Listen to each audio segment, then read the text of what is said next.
ಇದಕ್ಕೆ ಹೋಗಿದ್ವಿ, ಕೋಡಿ ಕುಂದಾಪುರ ಕಡೆ. ಅದರಲ್ಲಿ ಒನ್ ಡೇ ಧರ್ಮಸ್ಥಳಕ್ಕೋಸ್ಕರ ಟೈಮ್ ಇಟ್ಟಿದ್ವಿ.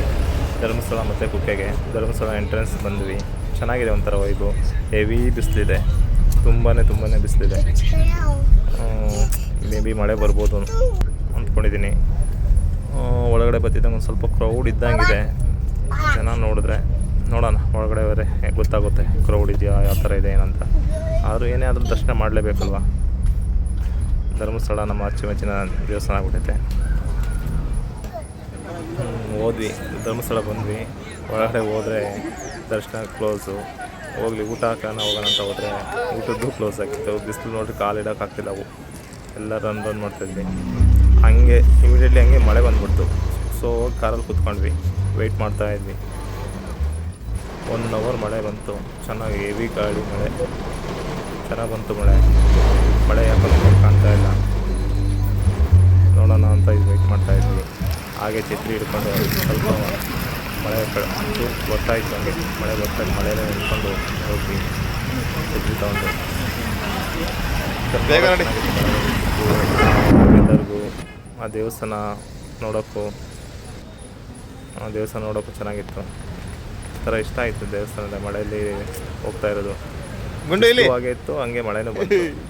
ಚೆನ್ನಾಗಿತ್ತು, ಒಂಥರ ತುಂಬಾ ಇಷ್ಟ ಆಯಿತು ನೋಡೋಕ್ಕೆ ದೇವಸ್ಥಾನ. ಮಳೆ ಬರ್ತಾ ಇರ್ಬೇಕಂದ್ರೆ ನೋಡ್ಬೇಕಂದ್ರೆ ಆ 3 ಮರ ಇದಾವೆ, ತೆಂಗಿನ ಮರಗಳು. ಅದು ತುಂಬ ಇಷ್ಟ ಆಗುತ್ತೆ ನನಗೆ. ಹೋದಂಗೆಲ್ಲ ದೇವಸ್ಥಾನ ಮುಂದಾಗಡೆ ಯಾವಾಗ ನಾವು ಹೋಗಲಿ ಆ ಫೋಟೋ ತೆಗಿತೀನಿ. ಹಾಗೆ ದೇವಸ್ಥಾನ ದರ್ಶನ ಮುಗಿಸ್ಕೊಂಡು ನಾನು ನಮ್ಮ ವೈಫು ಮತ್ತು ಮಗ ಆಚೆ ಬಂದ್ವಿ. ಚೆನ್ನಾಗಾಯಿತು ದರ್ಶನ. ಕ್ರೌಡು ಕಡಿಮೆ ಇದೆ, ಪರವಾಗಿಲ್ಲ. ಹಾಗೆ ಒಂದು ಫೋಟೋ ತೆಗೆಸ್ಕೊಂಡು ದೇವಸ್ಥಾನ ಮುಂದೆಗಡೆ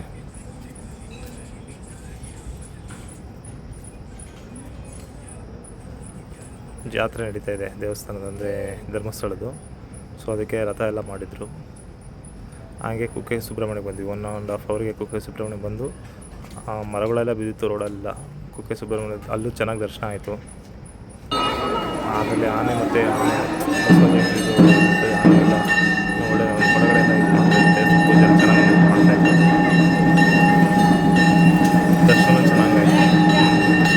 ಇದೆ ಸ್ವಲ್ಪ ಗೌಡಿ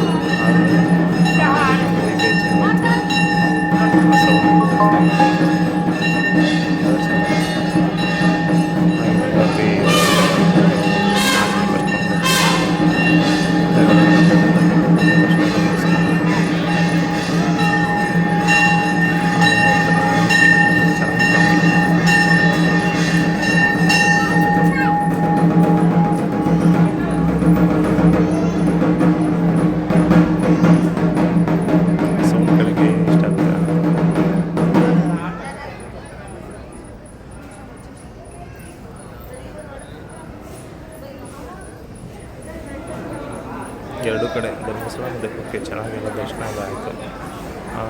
ಮೊದಲೆಲ್ಲ ಆನೆ ನೋಡ್ತಾರೆ, ಆ್ಯಕ್ಟಿವ್ ಆಗಿತ್ತು. ತುಂಬ ಚೆನ್ನಾಗಿ ಎಲ್ಲ ನೋಡೋರಿಗೆಲ್ಲ ಆಕರ್ಷಣವಾಗಿತ್ತು. ಹಾಗೆ ಮತ್ತು ಆಚೆ ಬಂದ್ಬಿಟ್ಟು ಹಾಗೆ ಫೋಟೋಸು ವೀಡಿಯೋಸ್ ತೊಗೊಂಡು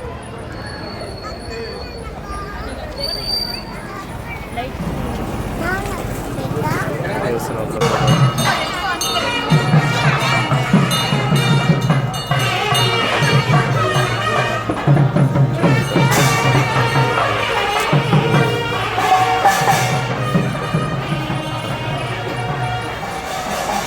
ತುಂಬ ಇಷ್ಟ ಆಯಿತು.